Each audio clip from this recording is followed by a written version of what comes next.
제2차 세계대전 중에 전쟁터에서 죽은 미국 군인은 약 20만 명 정도였답니다.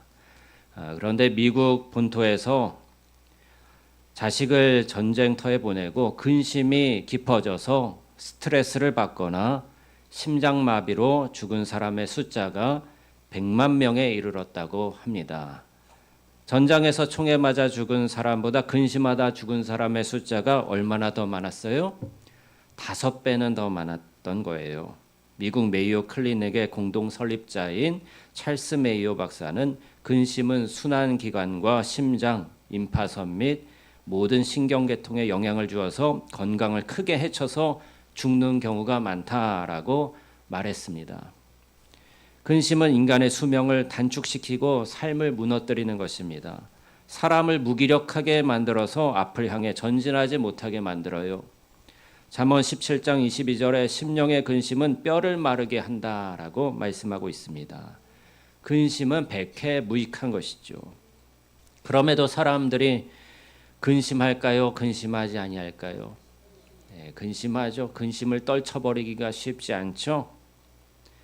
어느 교회 집사님이 항상 염려가 많아서요. 하나님께 기도했어요. 하나님 염려 좀 없어지게 해주세요. 하나님이 그 집사님의 근심거리를 모두 거두어 가셨습니다. 그랬더니 그 집사님이 하는 말이 근심거리가 없어서 걱정이네 하더랍니다. 어느 동물학자는요, 실존하는 생물 중에 위장에 구멍이 생기도록 근심하는 생물은 아마 인간밖에 없을 것이다 라고 말했습니다. 먹고 사는 것 때문에 근심, 일이 내 뜻대로 되지 않아서 근심, 어디 아플까 봐 근심하고, 하던 일이 너무 잘 되어도 근심하고, 근심한다고 해서 달라지는 것이 없는데 근심하고 또 근심한다는 것이죠. 성경은 이런 근심을 하지 말라고 가르칩니다. 너희는 근심하지 말라. 하나님을 믿으니 또 나를 믿으라. 너희 모든 염려를 다 주께 맡기라. 여러분, 근심거리가 생기면 하나님께 기도하시기 바랍니다. 영혼을 괴롭히며 노심초사하는 근심을 떨쳐버리시기를 축복합니다. 그런데 사람에게는 꼭 필요한 근심이 있어요. 그것은 하나님이 원하시는 근심입니다. 오늘 본문 9절의 표현대로 하나님의 뜻대로 하는 근심 또는 영적인 근심이라고도 합니다. 세상 근심은 많을수록 마음을 어둡게 하고 우울하게 만들고 또 불안과 두려움을 증폭시켜서 육체를 쇠약하게 만듭니다. 하지만 하나님의 뜻대로 하는 근심은 영혼을 이롭게 합니다. 9절 말씀을 다시 한번 읽어볼까요? 내가 지금 기뻐함은 너희로 근심하게 한 까닭이 아니요 도리어 너희가 근심함으로 회개함에 이른 까닭이라. 너희가 하나님의 뜻대로 근심하게 된 것은 우리에게서 아무 해도 받지 않게 하려 함이라. 아멘. 하나님의 뜻대로 근심하게 된 것이 아무 해도 받지 않게 되었다고 말씀하고 있어요. 오히려 하나님의 뜻대로 하는 근심은 영혼을 맑게 하고 기쁨과 평안을 가져다 준다는 것이죠. 그래서 성경은 영적인 근심에 이르라고 권면하는 것입니다. 그러면 영적인 근심이란 무엇일까요? 오늘 본문을 보면 이러합니다. 사도 바울은 어려움 중에 고린도 교회를 개척했어요. 그런데 힘들게 세운 이 교회에서 바울이 떠난 후에 성도들이 부도덕한 일들을 벌이고 교회에서 분파 분쟁을 일으키며 교회를 어지럽혔습니다. 여러 가지 문제가 있었거든요. 근친상간의 문제도 있었고요. 우상에게 바친 제물을 먹어도 되느냐, 먹으면 안 되느냐의 문제도 있었고요. 나는 그리스도파다, 나는 바울파다, 베드로파다, 아볼로파다 서로 분파 분쟁도 있었습니다. 이 소식을 들은 바울은 고린도전서에서 3가지를 책망했습니다. 첫 번째로 악한 일을 떠나라 했어요. 특히 음행과 같은 악에서 떠나라고 책망했습니다. 두 번째로는 공동체를 시끄럽게 하는 분쟁을 당장 중단하라라고 했습니다. 세 번째로는 하나님은 신실하신 분이니 하나님을 가까이 하며 하나님께 영광을 돌리라고 했습니다. 그렇지 않으면 의로워질 수가 없으며 하나님의 심판을 면하지 못할 것이라 했던 거예요. 굉장히 강력한 말씀을 고린도전서에서 전했던 것이죠. 여러분, 목회자가 성도의 잘못을 지적하면 성도는 기분 나빠하거나 오히려 반발할 수 있습니다. 만약 이렇게 반응하는 성도는 새롭게 변화될 수가 없겠죠. 그런데 놀랍게도 고린도 성도들은 바울의 권면을 100% 받아들였습니다. 자신들의 삶을 돌아보니 악하고 어리석었음을 깨달았기 때문입니다. 여기에 영적 근심이 있습니다. 영적 근심이란 자기의 허물과 부족을 깨닫고 괴로워하는 것입니다. 하나님, 내가 하나님의 영광을 가렸습니다. 말씀에 불순종하며 내 멋대로 살았습니다. 내 속에 거짓과 교만이 행하려는 악한 것들이 가득합니다. 이렇게 자기의 죄성을 깨닫는 고백과 그로 인해 자신을 안타까워하는 것이 영적인 근심인 거예요. 이렇게 잘못을 깨닫게 되면 감정에도 특별한 반응이 나타나게 되죠. 자신을 부끄러워하게 되고 마음이 아파 눈물을 흘리며 괴로워합니다. 하나님께 죄송해하며 어떻게 하면 내가 바른 사람이 될 것인가 진지하게 고민하게 됩니다. 결국에 영적 근심은 먹고 사는 것 때문이 아니라 자기 모습이 하나님 앞에서 바로 서 있지 못해서 괴로워하고 슬퍼하고 마음 아파하는 것입니다. 다윗은 자기 죄를 깨닫고 난 뒤에 얼마나 진지하게 근심하였는지 자기의 뼈가 녹는 듯 했다고 고백합니다. 그가 흘린 눈물은 밤마다 온 침상을 적셨습니다. 사람들은 살면서 잘못을 저지르고도 인정하지 않거나 뭉개버리거나 적당히 얼버무리곤 합니다. 아니면 의도적으로 모른 채 합니다. 이러면 자기의 허물을 결코 깨달을 수가 없어서 다음에 똑같은 잘못을 반복하게 되어서 신앙 성장이 멈추게 되어버립니다. 제가 어제는 금쪽이라는 것을 유튜브를 통해서 우연히 보게 됐어요. 여러분, 금쪽이라는 그런 TV 프로 아시나요? 오은영 박사가 나와서 문제가 있는 자녀의 그런 상담을 해주는 거예요. 근데 5년 동안 이 프로가 진행되었는데 이 아이만큼 심각한 아이는 없다고 고백하면서 그렇게 패널로 나온 사람들도 눈살을 찌푸리고 너무 고통스러워하는 그 모습을 보면서 그런 것을 봤습니다. 무슨 문제가 있었느냐? 이 엄마는 베트남 사람이고요. 남편은 한국 사람인데 이 엄마를 아이가 무시하면서 폭력적으로 엄마를 때리는 거예요. 엄마를 막 욕하고. 그래서 결국에는 이 아이에게 아빠는 그것을 아주 좀 방임하면서 그렇게 대처를 해주지 못하는 모습을 볼 때 아내가 너무나도 섭섭해하면서 당신이 좀 중재를 해주면 좋겠는데 하는 이야기를 하더라고요. 그래서 오은영 박사가 아이를 불러다가 엄마를 때리는 것은 그것은 잘못된 거야. 엄마에게 욕하는 것은 그것은 인간적으로 해서는 안 되는 일이야. 가르쳐주고요. 또 아이를 데리고 경찰서까지 가가지고 이 영상을 보여주니까 경찰 아저씨가 너 이거는 소년원에도 보낼 수 있는 것이다. 그래서 엄마에게 아빠에게 다음부터 이 아이가 또 그러면은 우리에게 연락해 주십시오. 신고해 주십시오. 그러면은 이 아이를 소년원에 보내겠습니다. 하면서 아이에게 깜짝 놀랄 만한 이야기를 해주니까 이 아이가 나중에는요 반성하고 엄마에게 사과하는 그러한 모습을 보이더라고요. 그 가정이 회복되기까지는 시간이 많이 걸리겠지만 훈육을 제대로 해야 잘못된 것은 잘못됐다고 이야기를 해줘야 아이가 잘못된 것을 알지. 초등학교 4학년인데 엄마를 때리고 나서도 괴로워하면서도 또 엄마를 보면은 계속 똑같은 반응을 보이는 그러한 모습을 보면서 정말 심각한 가정이구나라는 것을 알게 되었어요. 근데 우리도 마찬가지 아닙니까? 우리가 잘못하고 있는 것이 하나님의 말씀에 의해서 교정되지 아니하고 깨닫지 못하면 무엇이 잘못되었는지 깨닫지 못하고 계속해서 반복되는 죄를 짓게 되는 것입니다. 우리는 신앙생활하면서 잘못된 것을 돌아보며 깊이 깨닫고 바로 서려고 근심하는 것이 중요합니다.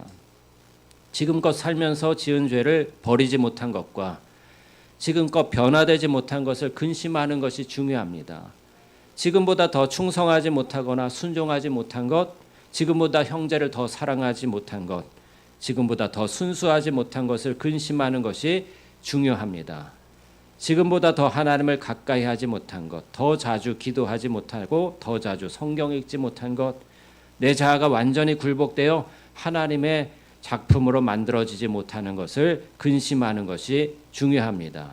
이런 근심이 지속되어야 하나님의 사랑과 긍휼 속에 들어갈 수가 있는 거예요. 하나님의 말씀은 결국 이런 것이죠. 너희는 근심하지 말라. 그러나 허물을 깨닫고자 근심하라. 육적인 근심을 멈추고 영적인 근심에 이르라는 것입니다. 여러분, 우리가 하나님의 나라에 서게 될 때에 지금 최근을 살고 있잖아요. 우리는 현실을 살고 있잖아요. 과거보다 과학적으로 얼마나 발전을 하고 있습니까? AI 시대라고 해서 AI한테 물어보면 이젠 모르는 지식이 없고 너무나도 잘 알려줘요. 그런데 하나님 앞에 서게 되면 그것이 과연 우리에게 유리한 조건이 될 것인가 한번 돌아보시기 바라요. 과학적으로는 발전하고 지식은 발전하고 기술은 발전할지 몰라도 영적으로는 더 어두워진 시대가 아닌가 한번 돌아봐야 합니다.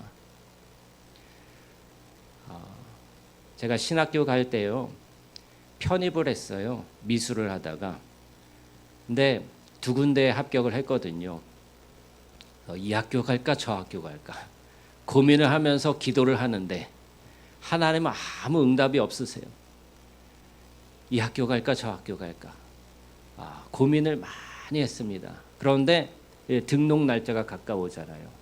등록을 안 하면은 어떻게 됩니까? 떨어지는 거예요. 둘 중에 한 군데는 써야 되는 거예요. 두 군데 다 쓸 수는 없잖아요. 기도를 하는데 왜 이런 고민을 하게 되느냐? 이런 고민을 하면서 제가 주변에도 물어봤습니다. 부모님한테도 물어봤더니 부모님이 이제 존경하는 목사님한테 전화를 하신 거예요. 어느 학교를 가야 되겠느냐. 그랬더니 그 목사님이 감리교 목사님이셨거든요. 그래서 우리 교회도 한번 오셨었어요. 이제 축사를 하러 오셨었죠. 그 문희수 목사님이라고 머리가 하얗게 새신 은퇴하신 목사님이신데 그 목사님께서 하시는 말씀이 어디 다른 학교를 가려고 하느냐고 감신대를 가야 자기가 뒤를 봐주지 이런 말씀을 하시더라고요. 그래서 결국에는 감신대를 갔습니다. 근데 제가 가면서 드는 생각은 무엇이냐? 이 감신대 학생들하고만 내가 경쟁하는 것이 아니다. 가지 않았던 포기한 그 길, 그 학교의 아이들하고도 내가 경쟁을 해서 공부를 해야 되겠다라는 마음이 들더라고요. 감신대는 처음에 가기 전부터 제가 좀 우려되는 것이 있었어요. 그것이 무엇이냐? 자유주의의 신학이 많이 들어와 있었거든요. 근데 오늘날에는요, 감신대뿐만 아니라 다른 신학대학도 다 그런 것에 많이 물들어 있었습니다.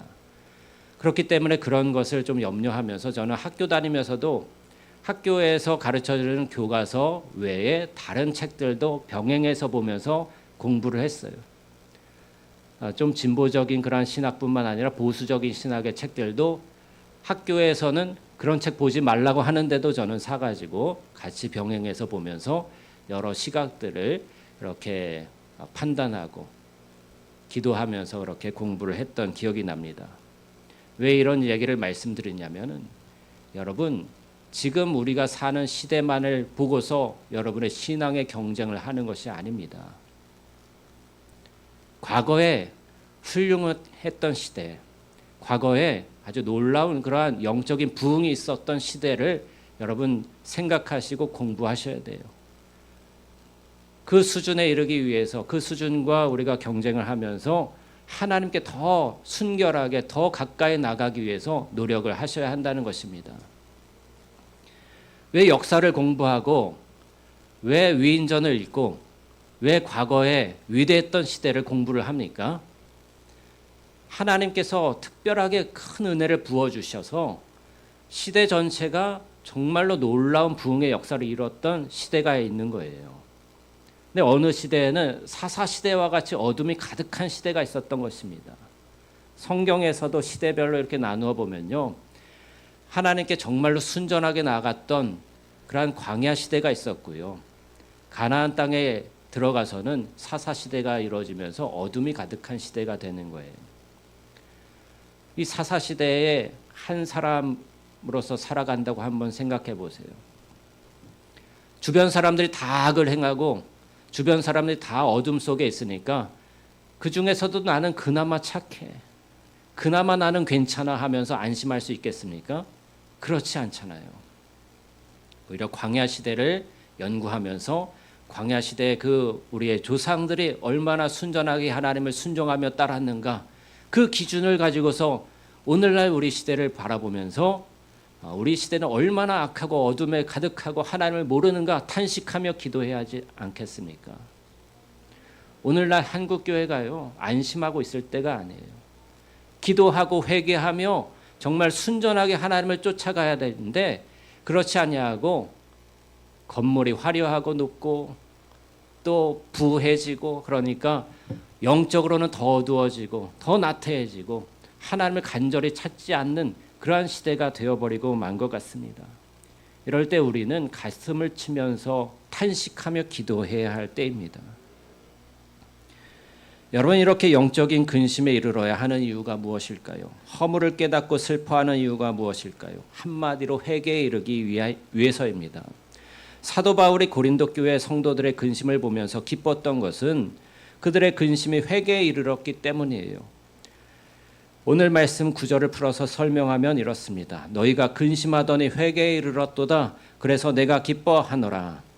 성도가 회개에 이르는 근심에 이를 때 목회자들은 정말 기뻐합니다. 그것만이 아니에요. 하나님도 기뻐하시죠. 시편 51편 17절은 말씀합니다. 하나님께서 구하시는 제사는 상한 심령이라. 하나님이여 상하고 통회하는 마음을 주께서 멸시치 아니하시리이다.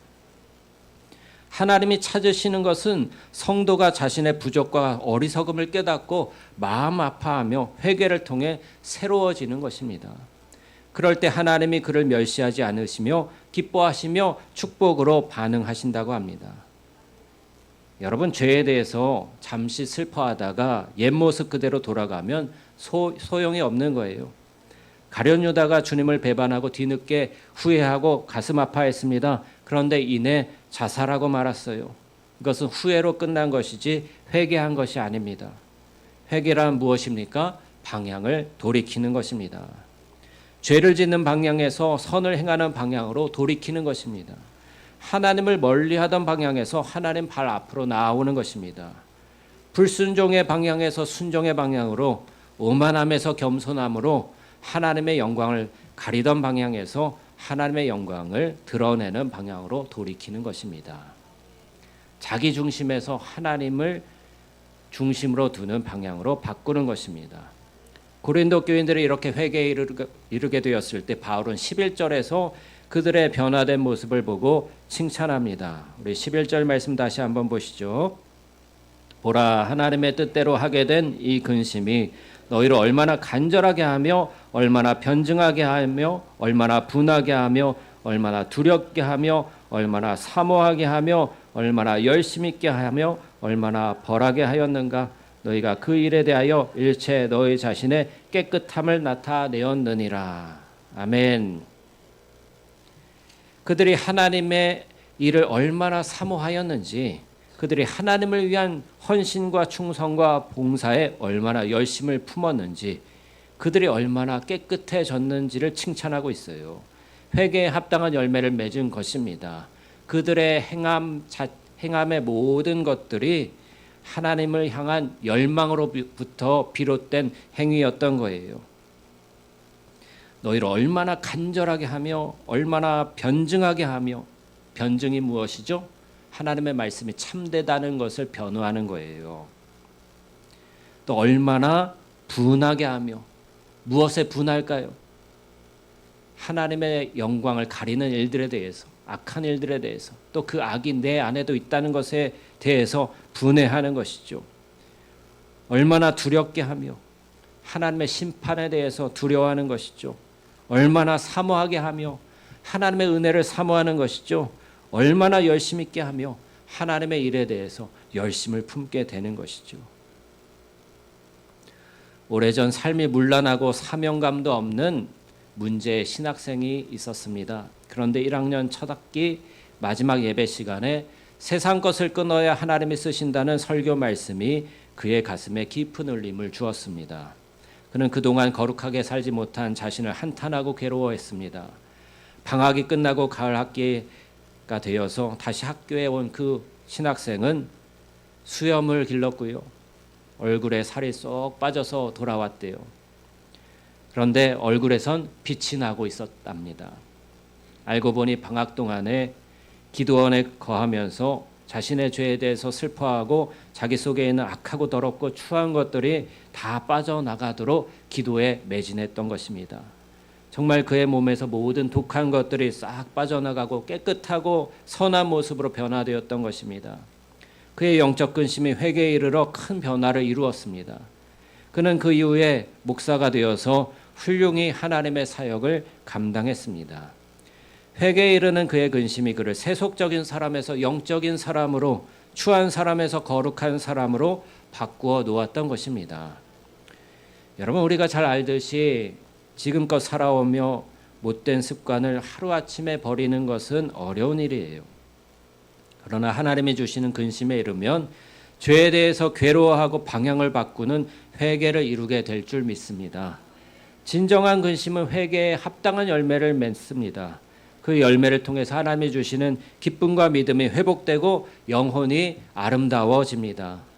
세상 근심은 영혼을 병들게 하고 믿음에서 멀어지게 하고 육체도 쇠약하게 만들지만 회개에 이르는 근심은 영혼을 치유하고 신앙을 세우고 마음을 평안하게 하여 육체도 건강하게 합니다.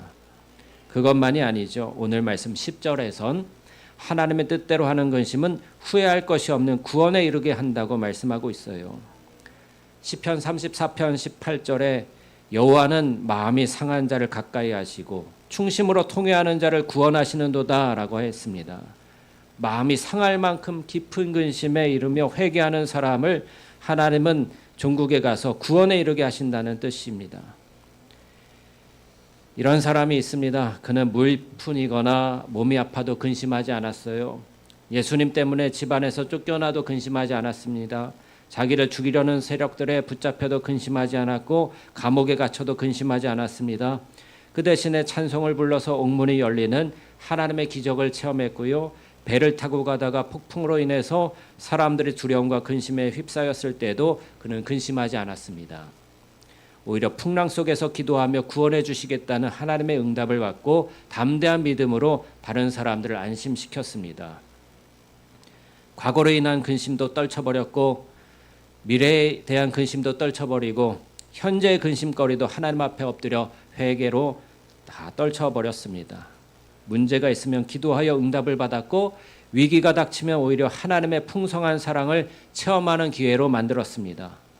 악조건을 만나도 근심하기보다 믿음으로 이겨내며 신앙이 더욱 깊어졌습니다. 이 사람이 누구일까요? 바울 사도입니다. 바울 사도가 근심하지 않은 이유는 하나님을 의지했기 때문이에요. 하나님을 신뢰하는 믿음이 너무 강해서 세상 근심이 그의 마음에 파고들 여지가 없었습니다. 그래서 그는 고통과 환난에도 근심하지 않았고 근심을 초월했던 것입니다.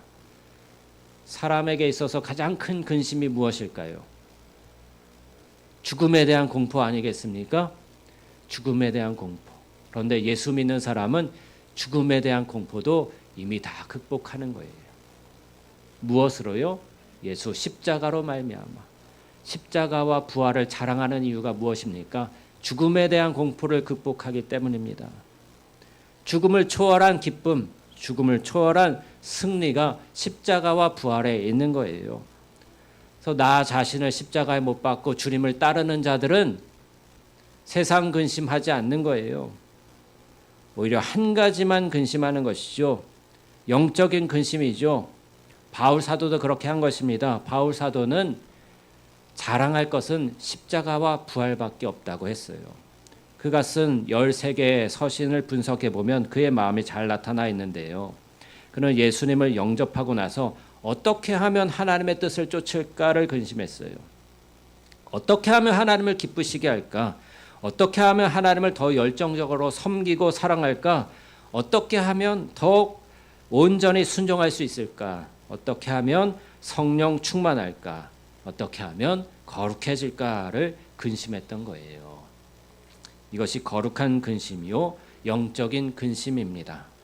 신앙을 바로 서게 하는 근심이요, 회개에 이르게 하는 근심이요, 구원에 이르는 근심입니다. 결국 이러한 근심은 그의 영혼을 하나님께 가까이 하게 했고 충성하게 만들었고 하나님이 귀하게 쓰시는 사람이 되게 한 것입니다. 예수님의 발자취를 따르는 우리는 오늘 세상 근심을 내려놓고 영적인 근심에 집중하기를 원합니다. 어떻게 하면 예수님을 더 사랑하고 순종할 수 있을까? 어떻게 하면 그분의 인격을 닮아가며 온전한 신앙에 이르게 할 수 있을까? 근심하기 바랍니다. 그리고 회개를 통해서 삶의 방향을 바꾸는 일이 저와 여러분에게 나타나기를 바랍니다. 너희는 세상 일을 근심하지 말아라. 하지만 영적인 일을 근심하라. 이 말씀대로 살아가며 지금보다 더 새로워지는, 날마다 새로워지는 신자가 되시기를 주님의 이름으로 축복합니다. 기도하겠습니다. 우리 함께 통성으로